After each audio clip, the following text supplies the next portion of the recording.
Yeah, let's see what we can get going here. Oh, wow. People got some questions ready for the Instars. Oh, are we on mute still? No. Can you be on? Give me 1 second.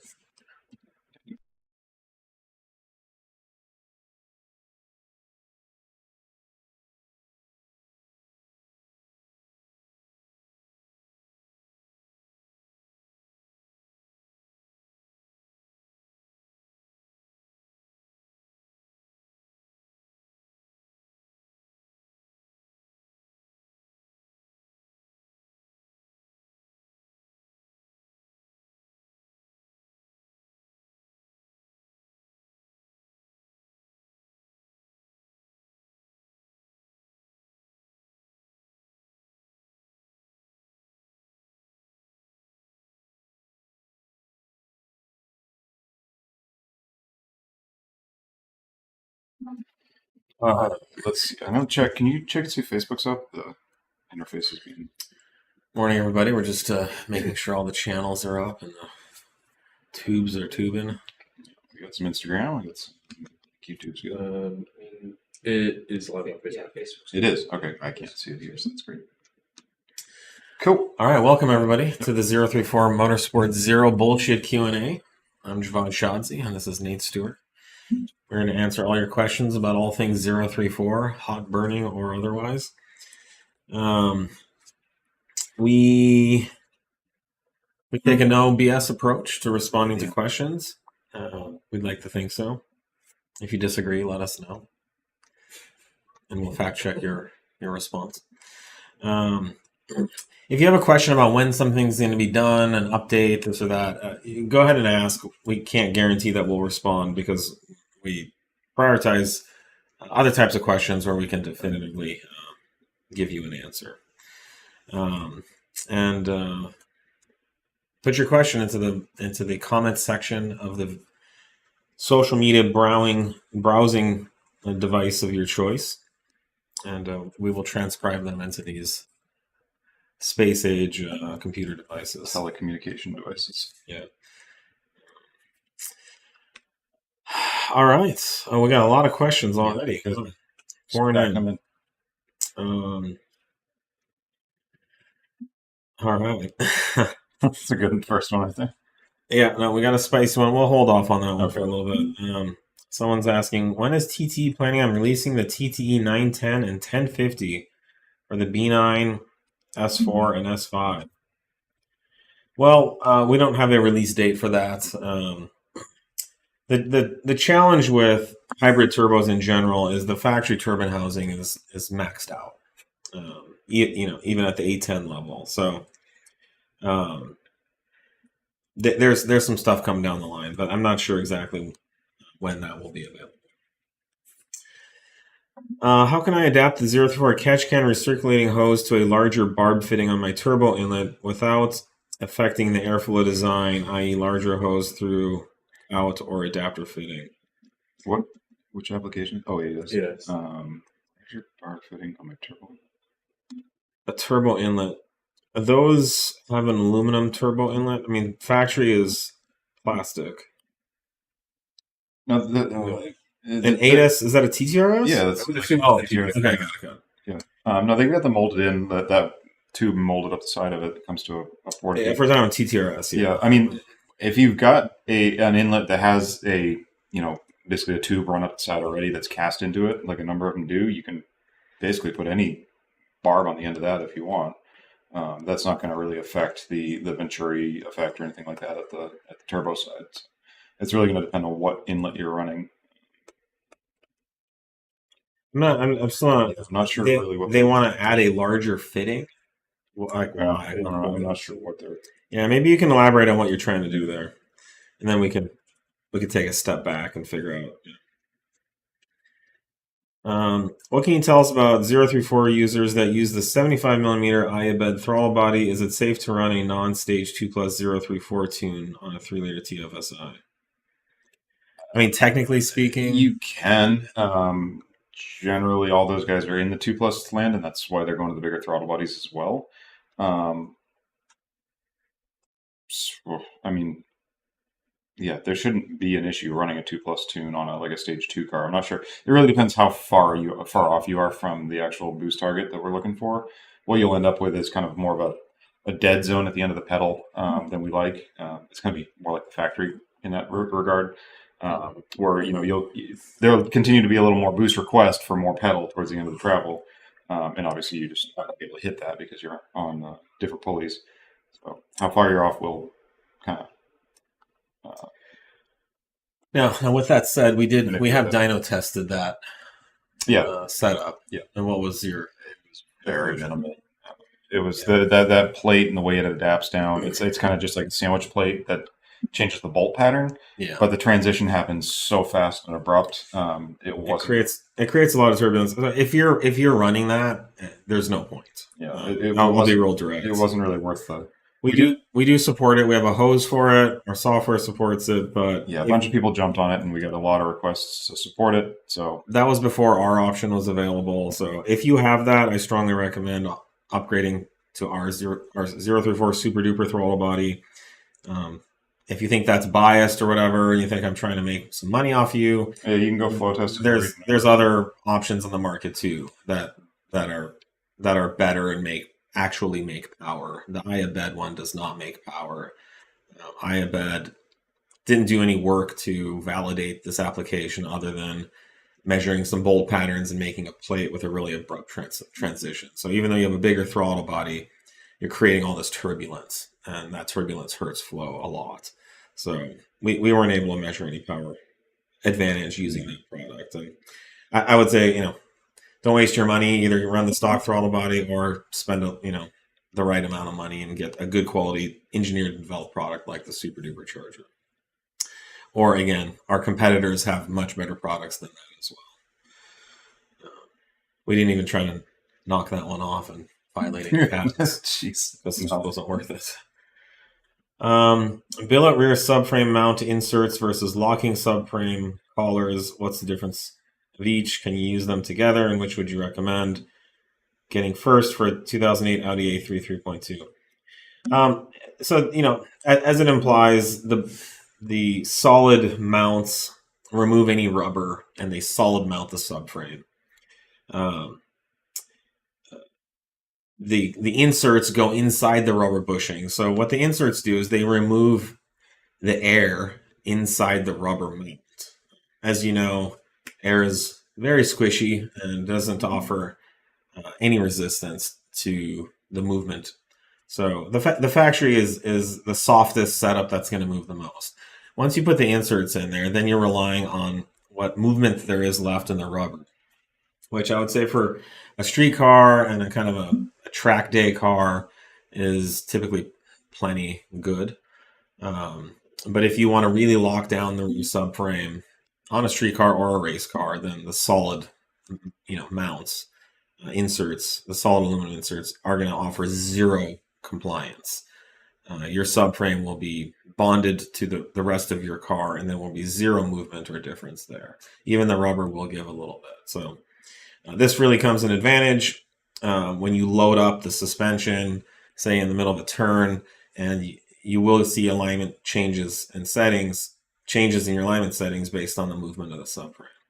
So other things like acceleration, power delivery are also affected by that. But there's lots of rubber back there. You have to address all of it if you want to make the most of it.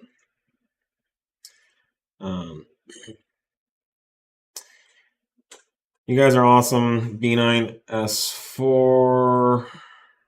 Wait, what happened? Number 2. The question disappeared. Okay.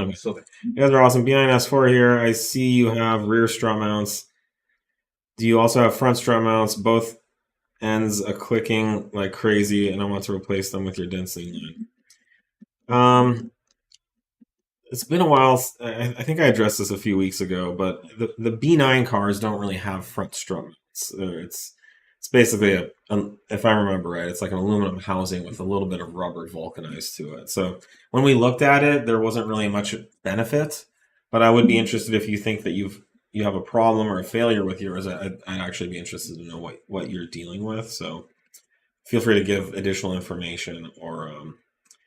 But yeah, you want to verify that it's actually that because we haven't seen a lot of strut mounts in the B9s fail the front. The rear was different, but and we do B8, we do B7. We go all the way back to like 80, 90s, or quattros and stuff like that. But the B9 was one where it's just due to the factory design, there's not much to work with it. Can you make the single turbo back from the S4 again? No, that's not something B5 S4 we'll ever do. Yeah, that's a much older market. There's a lot of knockoffs out there now. So, what's the best stud kit to use for the 034 wheels and other wheels? Definitely, we believe our 034 studs and nuts are the best on the market. Our wheel studs are shouldered, have the shouldered provision that allows the nut to seat and thread really precisely. Really nice quality products. Same thing goes with the nuts, and I think they're very fairly priced for what they are. So check those out. We recommend those with any of our wheels, and we have both types of seats for the nuts. We have cone seat and ball seat as well.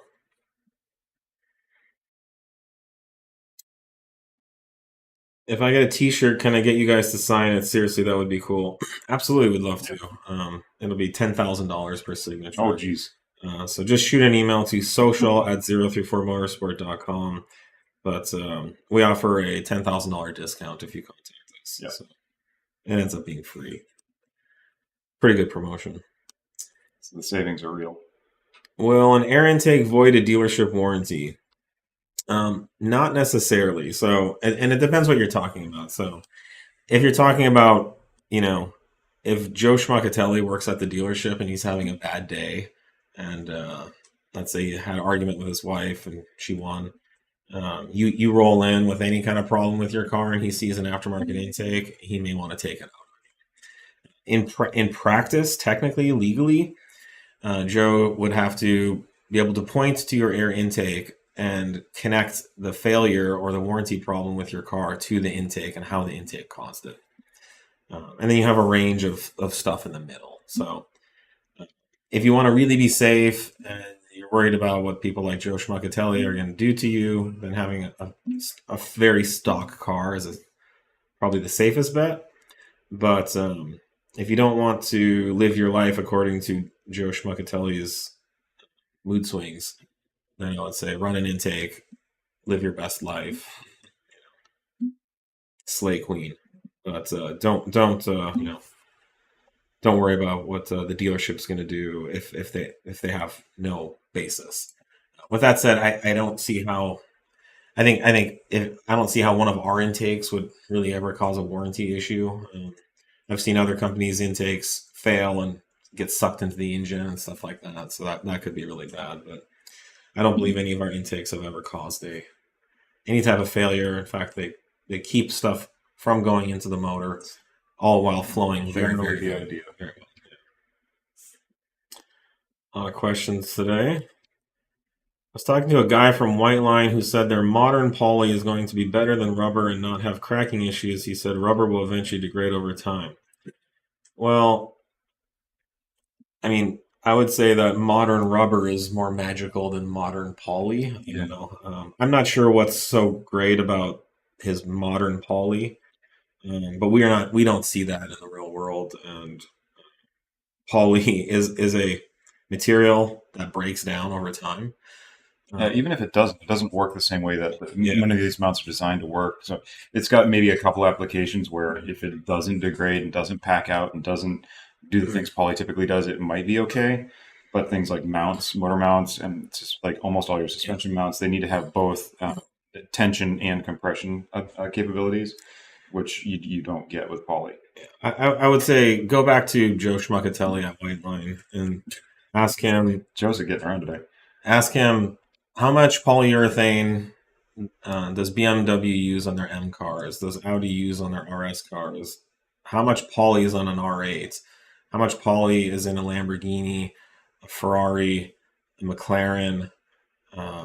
Who's the crazy Scandinavian guy that the supercar builder? Supercar. Koenigsegg. Oh, yeah. Oh, Why gosh. don't you ask him how much poly is on a Koenigsegg?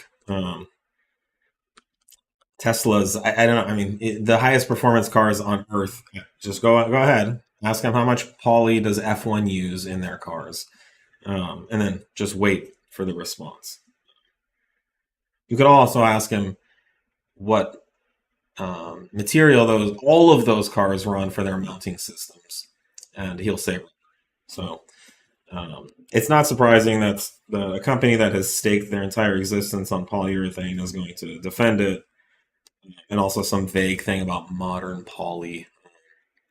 Something to keep in mind, most shoes that you wear, the soles are made from a type of polyurethane. I don't know what your experience has been, but typically, shoes with polyurethane soles, it degrades and breaks down pretty quickly, whether it's open cell or closed cell polyurethane. So polyurethane is a good material, and it has applications like for shoes. But it literally is not a good fit for any type of engine mounting. Certainly not for high performance engine mounting. It does terrible with heat. So don't take my word for it. I mean, you can read about this stuff online too. But you will find lots of poly companies defending polyurethane. Yes, that's no surprise. Hey, amazing 0314. Everybody's leading off with this today. I think they're trying to find probably an update question. Yeah. Love everything y'all stand for and represent in tuning and larger car communities. Appreciate that. Thank you. We do try to stand for something or we'll fall for anything. Sorry for questions, but gotta ask, when is the Klimax tuning coming for ZF8 AL551 3.0 Supercharged? Very soon. We are working on that. That is one of our next projects we're tackling with all these updates, transmission side updates. So we just released B8. Yeah, B9 is essentially done. We're in the very final stages on B9 stuff. I will tell you, I am driving on one right now. You are, and it's climactic. Yep. So no, we will be working on the 551 stuff very soon. Sorry, I'm trying to find a question I just had. All right. No, it's on here. Too many question portals. Let's see. IE has released a statement confirming they've unlocked most of the TCUs for 2022 plus B9.5 models. When will 034 follow suit? And yes, it does work perfectly. Okay. What I went and tried to confirm this because there was a post made a couple of days ago. We've seen no evidence. No, they're listing it as they have unlocked select 2021 plus B9.5 TCUs, which I'm assuming is just the same ones that we've all been flashing all along with the same bootloaders. So I don't know. I think this is an attempt at some clever wording to make people think that they've done something special. Yeah, if you read the rest of their note that I haven't seen unless there's something else. This is 3 days ago. Important note: some 2021 to 24 models are equipped with advanced security locks and cannot be unlocked. So they're just trying to rephrase this. I'm sorry. Same thing. This is the no BS, live chat, and that's fucking bullshit. Yeah. They're trying to hype up the thing that they're calling the patch, which we've had for years. It's not even that. They're just trying to. I don't know what they're just saying. They can flash some B9.5 TCUs. It's really well. So can we. With so can yeah. It's really disingenuous. No, this is tuning the actual TCU, but it's disingenuous. It is worded very strangely. Like I don't know why they'd be pumping that. No, it's the same thing they've been saying for a long time. So anything that is from everything I've seen, everything that we can flash, or anything they can flash, we can flash as well. It sounds like you should be very skeptical, as we are. Anything that they can flash, we've been able to flash for a long time. Yeah. So, well, someone's saying they call their ECU side patch a stage 1 TCU as well. So I don't know. I'm not sure again what they're conflating. Yeah.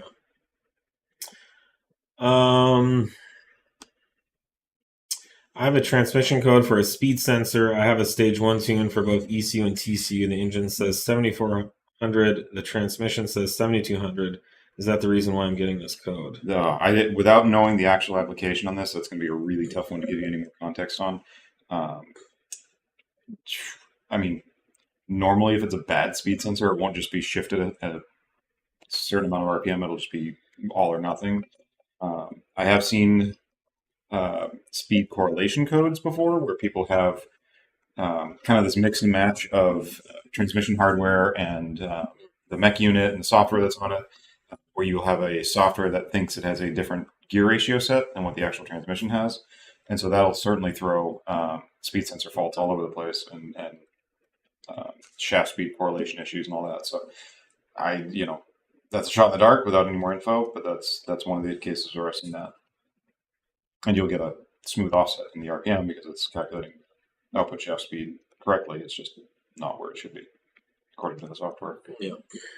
Hey guys, I have a 2023 GTI 40th anniversary manual. I'm hesitant to tune it due to concerns about clutch slipping. Any recommendations for daily use and light track racing? To date, we've seen really good results on the Mk8 clutches. So unless you're hard on your clutch already and aren't shifting in a manner that with low torque treats clutches, I'm saying in stock, it's going to depend on just your driving style.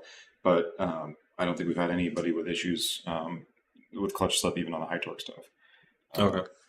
No, the Mk8 seems better. I think there was a lot of concerns about Mk8 that were based on Mark 7, but that Mark 7 for sure you needed. Mark 7 was a problem.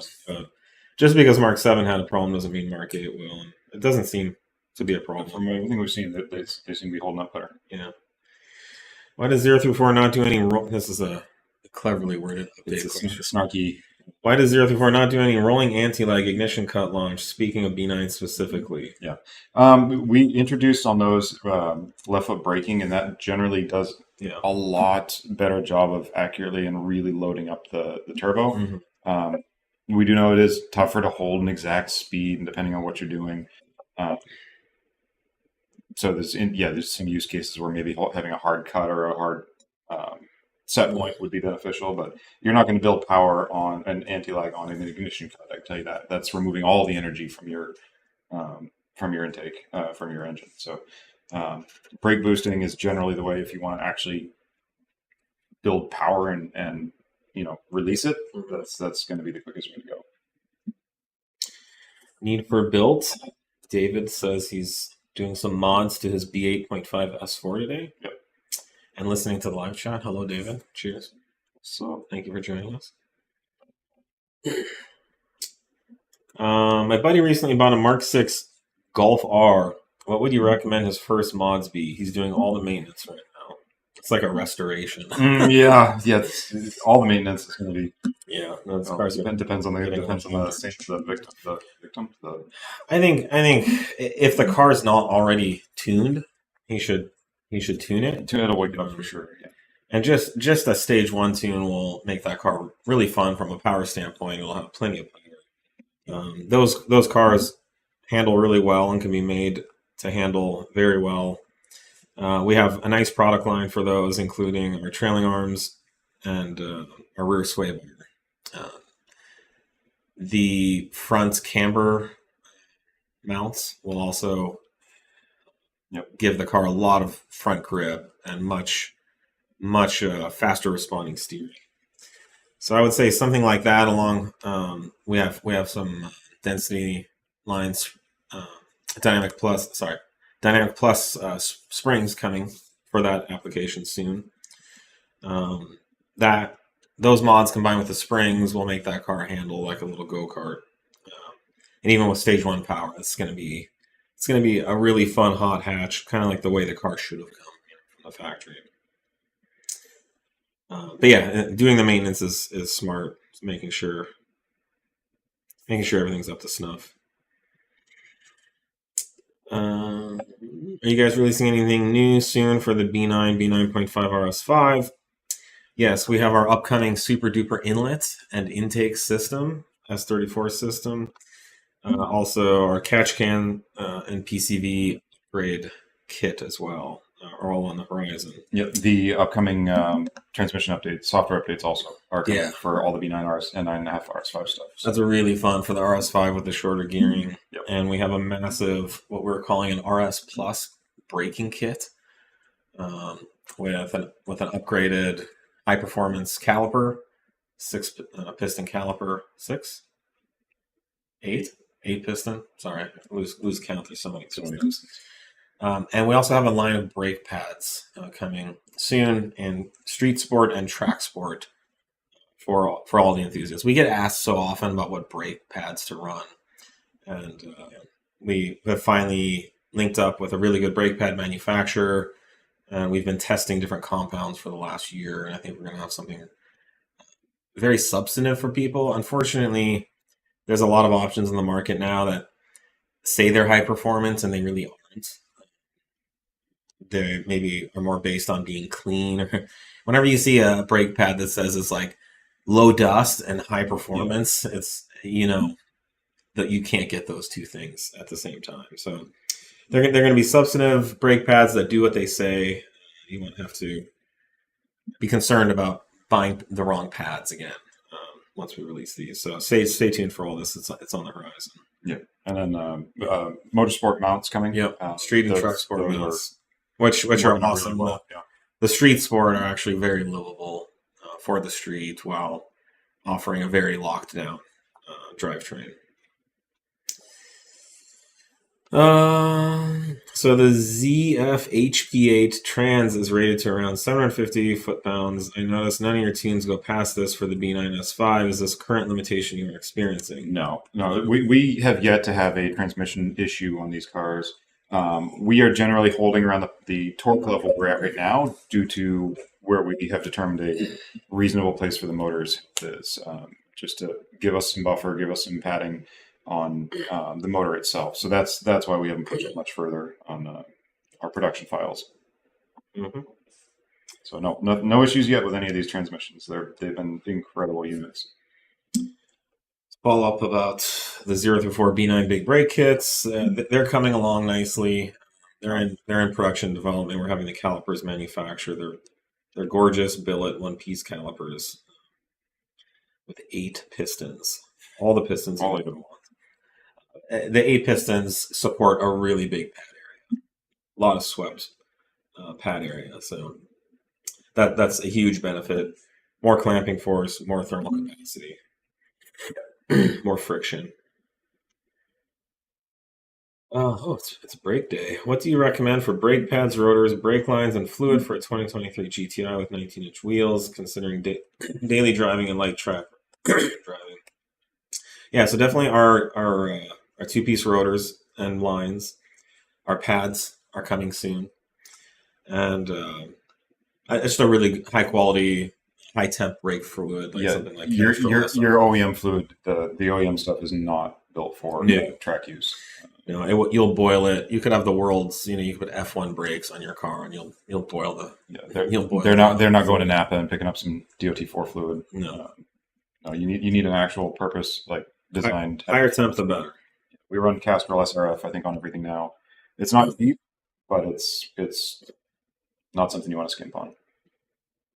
Wondering what kind of motor mounts you guys would recommend for a daily B8.5 S4. Thank you. You're welcome. Definitely our street density B8 motor mounts. It's by far the most common option out there. The part number ends in 0050-SD. SD for street density. So the street density are always what we're going to recommend for a street driven car, where NVH is you want NVH to be minimal to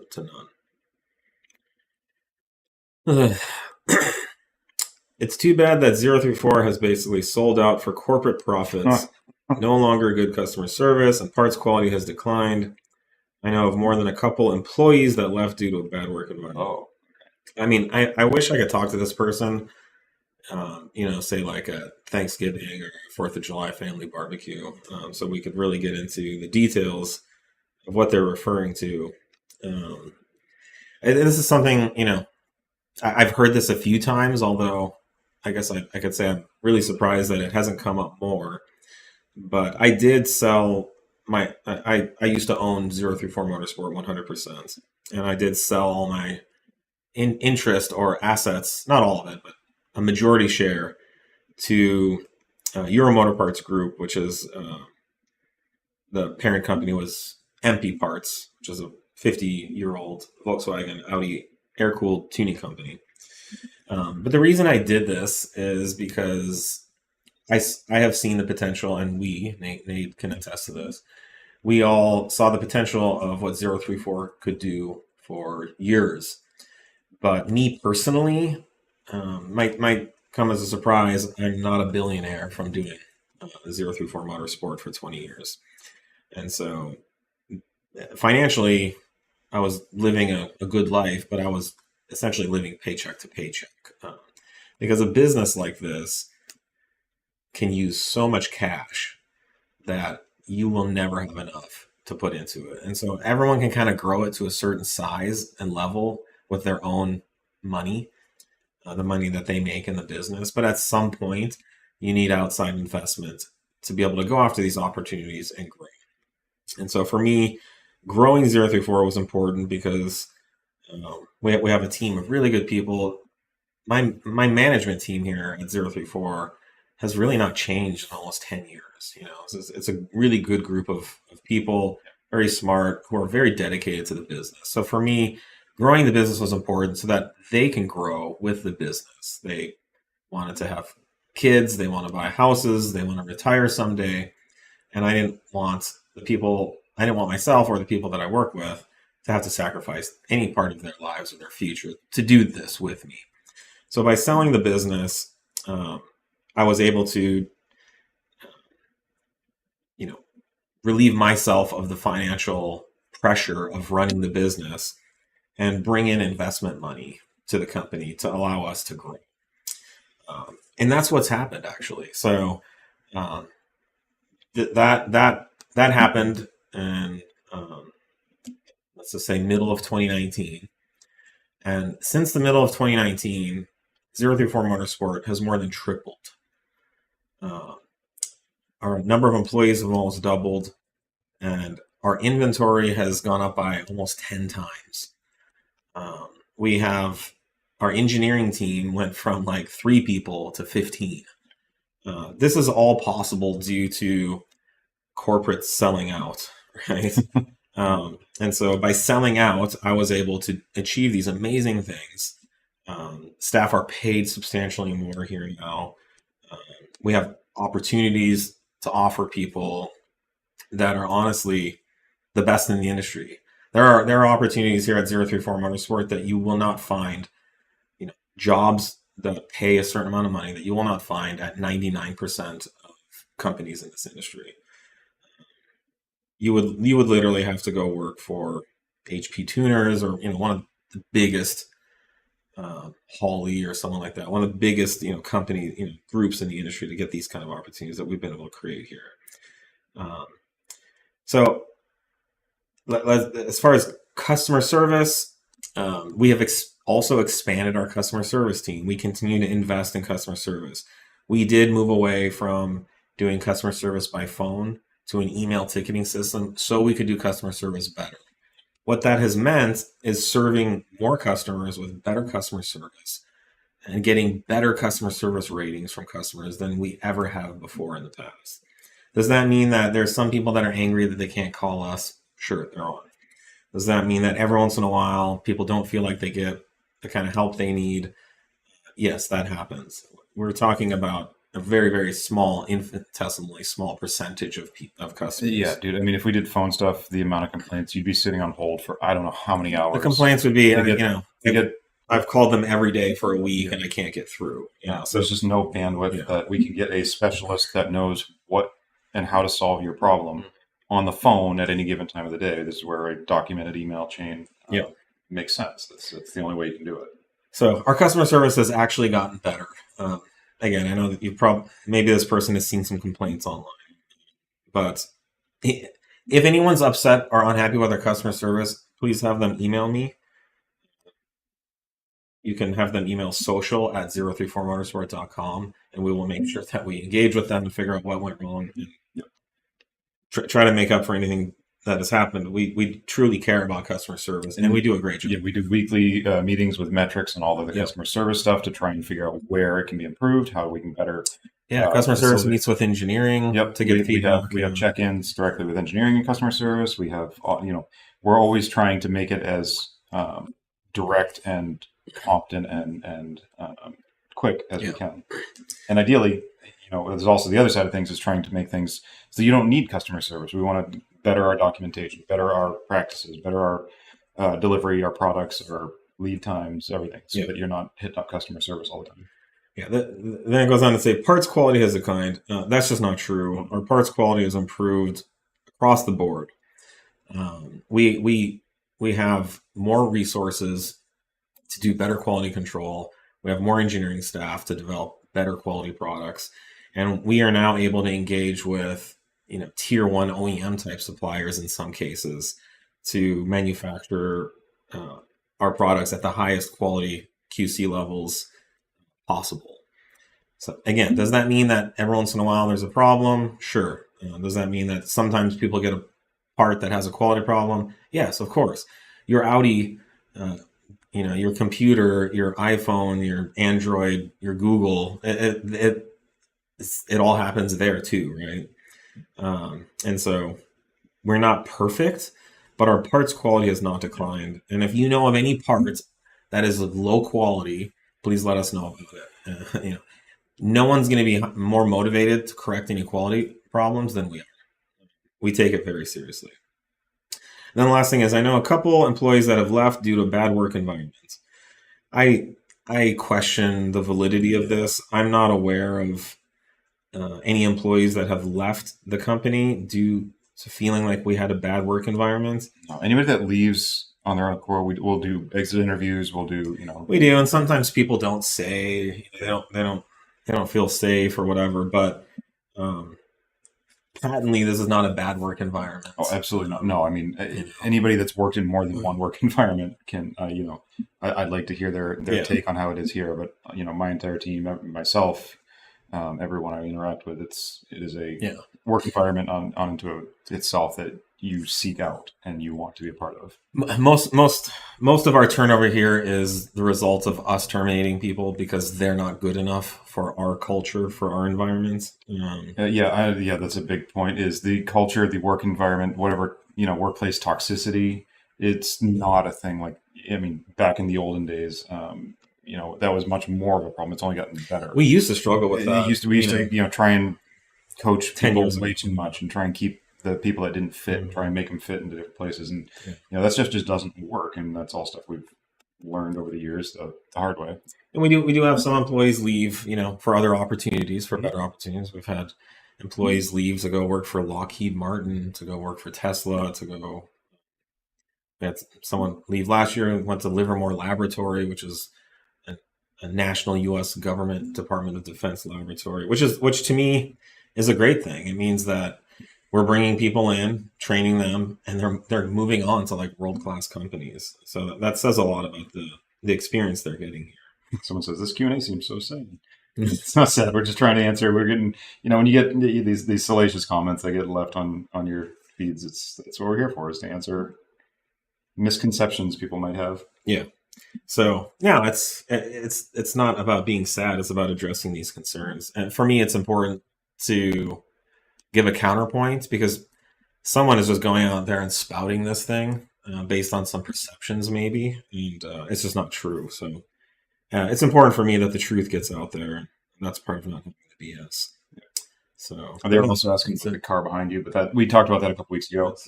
We should rotate these. Yeah, we got to move some. We got a bunch of other plaques going on. It's cool too. Nobody gets to see that one. All right, so that's enough about that one.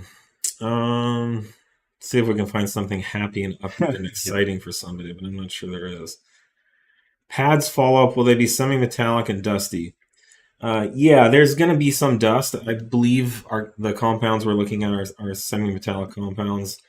You're always going to have some dust, regardless with a proper crack pad, you could say. There is going to be some. It'll either be some rotor dust, some pad dust. It's not going to be a slippery, greasy interface that doesn't cause dust. Yeah. Now, something to keep in mind is if you are running track pads on your car, it's important not to drive those on the street because when a track pad is driven on the street, it never gets up to temperature. And so then the brake pad is always operating in friction. And when it's operating in friction, it's just sandpaper. And so it's going to wear your rotors down really fast and kick a lot of dust up. Once you go on track and you get that pad up to temperature. It's going to be operating in a different kind of friction, called adiabatic friction, where it's not going to be as abrasive to the brake rotor surface, and vice versa. If you run a street pad on a track car, it's just going to they get the pad heated. The material pad's going to go away outside of its operating range. But in general, if you're driving on the track and you're not getting the pad up to temp, you're going to see a lot of dust. So it's really important to wash that off, right away, because it is like little pieces of metal stuck to your paint. And yeah, track driving is hard on cars. So the harder you drive it, the more wear you're going to see. Our person says, "Heck yeah, on the brake pads, this will leave the guessing game out of the equation." Yeah, That's what we're trying to find that balance. Yep. That's exactly our goal. Thank you for answering my questions. Can I suggest, if you don't mind, creating a video about basic mods for beginners for track racing? Yeah, it's a good suggestion. We can take note of that. I will say number one mod is going to be driver mode. If you're getting into it, don't worry too much about all the mods. Just get out there and learn. With that said, Sean, we've had pretty extensive live chats we've got a bunch of things about getting involved in track driving. So maybe you can point that out. Is there a coolant temp gauge on the 0-4 SPI app, C7.5 stage 2? Yep. You can put coolant temp on there. You can put, I believe those have oil temp available as well, intake air temps, all the temperatures. You can see all that. Modeled exhaust gas temperature, kinds of temperatures. Which platform has more potential, the B8.5 Supercharged or the 3-liter B9? Some B8.5 owners would say it's the B8.5 before B9 go hybrid, but wanted to know your thoughts from a developer's point of view. Man, there's no comparison. Yeah, they're very different platforms. The B9 certainly has much more outright power potential. Simply just due to the power adder that you've got available and the ease of and the upgrade paths to get a bunch more power out of it. That said, they drive completely different, and a well done B8.5 is no slouch by any means. Yeah, now they're both great platforms. If you're talking about outright power, the B9 has it just because of turbocharging. Yeah. Even with a supercharger upgrade, you're still not. You're never going to be close. But yeah, it doesn't mean the B8.5 isn't great, and also, a B8.5 you're going to be what, $15,000 ahead, financially. Yep. So, something I'm taking a point of view, but there's no B8s running 9s, like there are B9s. It's just a whole other level. What's the max potential on the stock EA839 engine? I mean, I think we're there. For all practical purposes, it's you can take a look at our high output stage 3 plus file. You don't want to go higher than that right now. Agree, Nate? I'm sorry, I was reading some of the comment streams. Where were you at? Max potential. EA839 max potential. Yeah, no. Our stage 3 plus. That's where we're. You don't want to go kind of happy.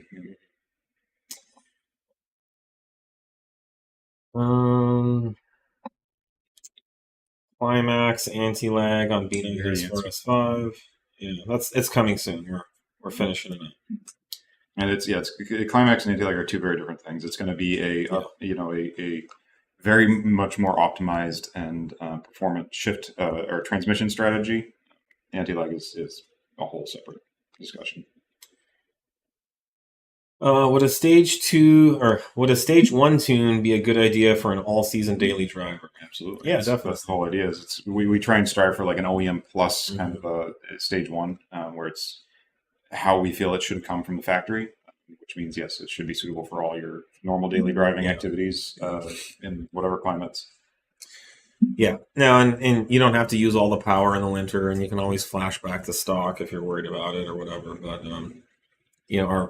our SPI dongle makes it really easy to flash around. But no, I mean, you can modulate the throttle, and we have a very smooth linear power delivery with our tunes. Nothing to worry about there. We're running out of questions today. We're catching up on some. Any point to upgrade the bushings on the Mk8 GTI since they're basically brand new? Factory sway bars are adequate or upgrade too? No, I mean, most of our upgrade parts are for brand new cars. We do sell products that, are replacements, kind of more maintenance items, but that's pretty rare. Most of our products are assuming that you have perfectly functioning OEM parts. So yeah, anything that you can upgrade on the GTI, our products are worth doing on a new car. And the factory sway bars are not adequate for optimal performance. So I strongly recommend looking at our sway bars and springs. Sway bar springs, strut mounts, and like any applicable inserts are going to transform a brand new factory car. Because the issue isn't the age or the kind of breaking down or degradation of the factory parts. The issue is that the fact from the factory, the car is designed for the lowest common denominator. It's dumbed down quite a bit, and so we're able to take some of that out and give you the performance back that the factory takes out because they're afraid not everybody wants that kind of performance. Rear spherical trailing arms are a great idea for handling and stability. The factory trailing arm bushings are really slumpy, so I definitely recommend that. And then we have so much stuff. We have our RCO lower control arms are going to give you better alignment specs, better front grip. So along those lines, we have these upcoming extended tie rods for the Mark 7 and Mark 8 applications. These tie rods are longer than the factory, so they're going to give you more adjustment range for cars with more camber. These will support up to like 4.5 degrees of camber, give or take, depending on your suspension height. This is basically a factory OEM quality part, but just longer for additional alignment specs. These are being manufactured currently, and I think we'll be releasing as soon as we can, maybe the next month or so.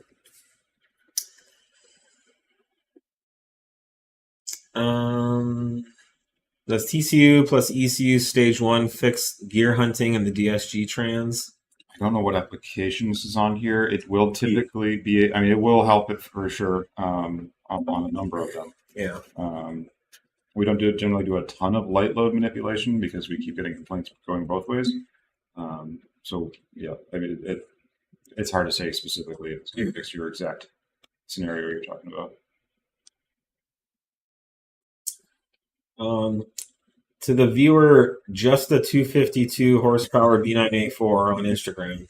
Please shoot an email to tech support at 034motorsport. Oh, okay. Yeah, it looked like he was looking for some sort of diagnostics. Yeah, if you need some help, just shoot our tech support an email, tech support at 034motorsport.com, and we'll be happy to give you some help there. You guys going to be releasing updated ECU Mark 8 GTI tunes, and if so, when? Any larger turbos than R and PMAX GTI? We do have some. Yes, we are. We do have tune updates coming. We're adding some features. We're adding some hardware. I don't know how much. We need to talk about specifics right now, but yes, we will have. Future development is ongoing on both Mark 8 GTI, Golf R, and S3 stuff. What tires and rims would you recommend for a B9.5? Definitely 034 Motorsport ZTF wheels. We have a number of different options in forged and flow form. So yeah, check out our website or shoot us an email. We'd love to help you. As far as tires go, there's a lot of good tires in the market right now. Yeah, that's going to depend on what your use case is. Yeah, and your budget. Michelin stuff's great. Spendy. Very expensive. But there's a lot of, Sumitomo and Kumo and some of those brands make some Falcons have a bunch of great tires that are really good tires. Good deal. Yeah. I will be happy to recommend a tire size for you. If you're local, we can even sell you tires, mount and balance it for you through ZTF Automotive. You guys eventually have different maps for C7.5 because it would be nice to switch from a stage 1 to stage 2 tune. Not sure what I'm not sure what the question is on that. Why can't you switch from Seriously, yeah, we already have different maps for all that stuff. So, yeah, I'm not quite sure what you're asking about. Yeah. There's a question about an APR plenum, but I don't know what it means. Yeah, Q7. Format. No, I know. Yeah, like I'm not familiar with the APR product that I'm referring to. This is for an intake? Turbo inlet, yeah, because it's got the top box. Yeah, I'm not sure quite what he's asking. Yeah, question your cutoff too. I'm looking for just a more graceful adapter to the 810. I don't know that we have that in the works, or actually, I don't know. We might have it in the works already for 4M stuff, but and we're not very far along if we are. So. We will be definitely doing more with the 4M 4M.5 Q7. So. Someone's asking about the B9 injectors. Those are in testing currently, so we will release more information when we have it. Is there any meaningful restriction on the air intake of a B9 3.0 caused by the stock air inlet? Is there a good reason to upgrade the air inlet along with the air intake? I believe we have all those numbers for stock stage 1. Yeah, it's a huge. It's all on our website, but you can see when we measure all this in pressure drop, and we do it on the dyno on the car. I'm trying to No, that's posted. The factory inlet's a big restriction. I do believe we show I think we the flow numbers. Yeah.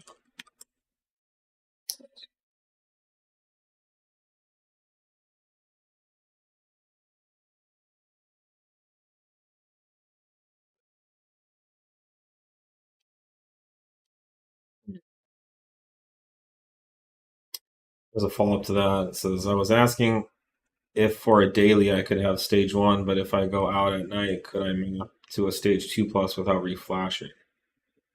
They're all hardware-based components, so there wouldn't be any reason you would run a stage 1 and then just a stage 2 in the evening. Like they're not. It's not like you have to change your pulley ratio. The calibrations are set up for a given hardware combination. So if you don't want to go as fast in a given hardware combination, you don't push your foot down as far. Is generally how that works. But no, they're not intended to be like you just pick a power level and flash the software for that. You've got to have all of the supporting mods for a given performance calibration. So yeah, if this is a supercharged car, yeah, you have the right pulley set up for it. There's no real point in under tuning it because then you're just opening bypass valves and making heat instead of power. B8 injectors are also coming along. I think you should do those sound impressions that he left in there. No, I don't think so. I'm not sure what that was about. Clever though. Nice try. What else? I got the injector question. Just got my supercharger clutch lead in the mail. Thanks for the gummies. Oh, you're welcome. Glad to hear someone got those. See, they snuck in an update question now. Excited to install it, but gotta wait for the 4M Q17. Yes. Yeah, they're all coming. I'm driving on it right now, and it's great. So hang in there. You will be very happy. And for the time being, you can snuggle your sexy clutch delete tool and pulley. B8 S4 oiled filter intake better than dry. It depends. When evaluating an air filter for a given application, there are probably a dozen different variables you'd want to consider, not just what the air filter media uses for filtering.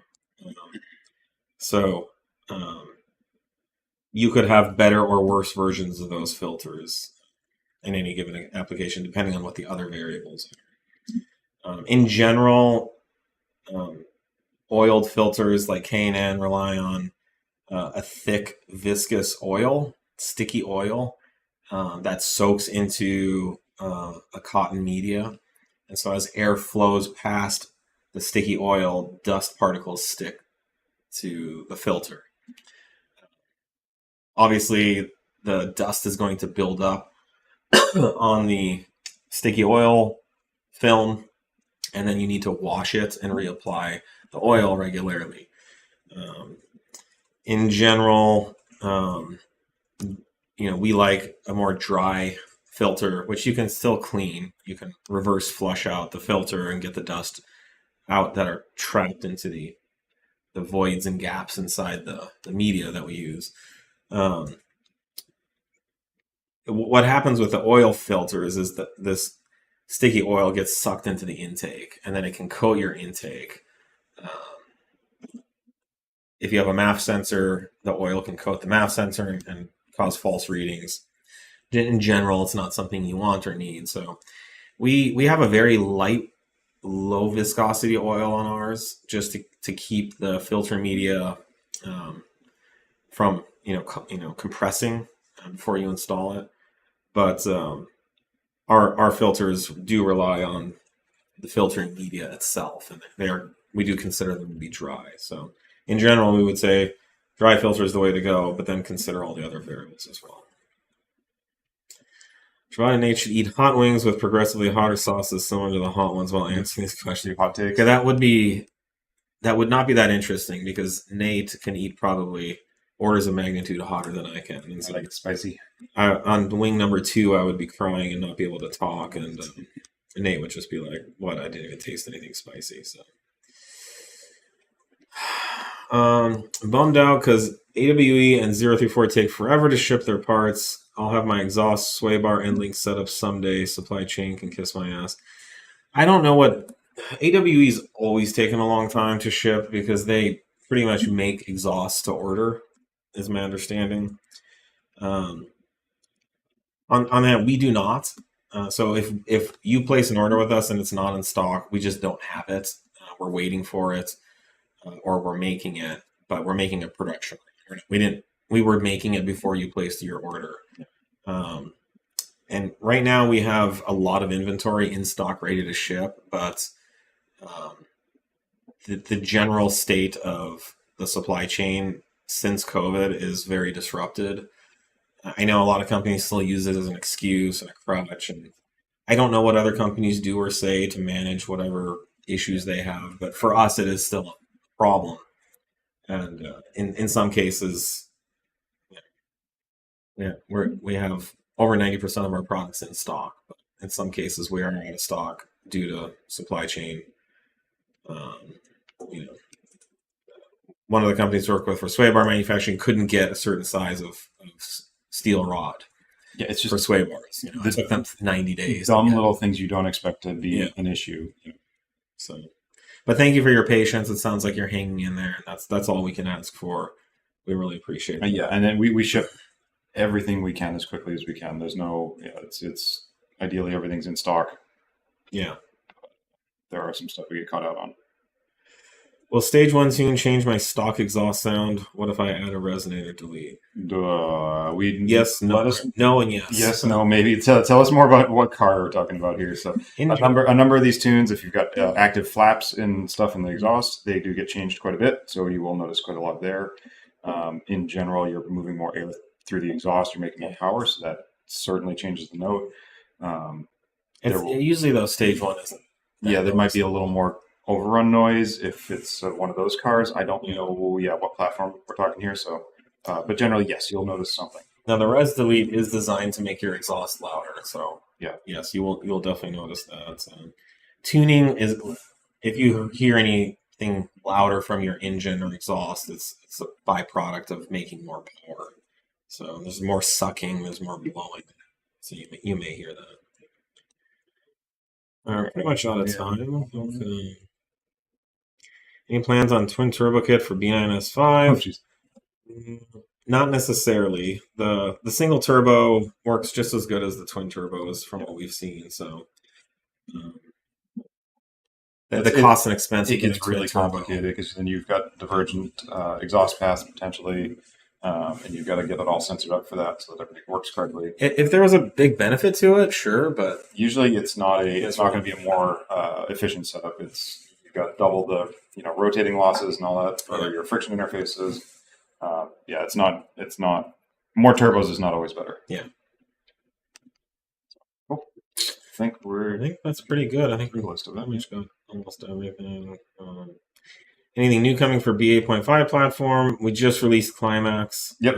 Enjoy that. Yep. We're going to have more tuning and software developments and fueling upgrades on the horizon. So definitely lots more stuff coming.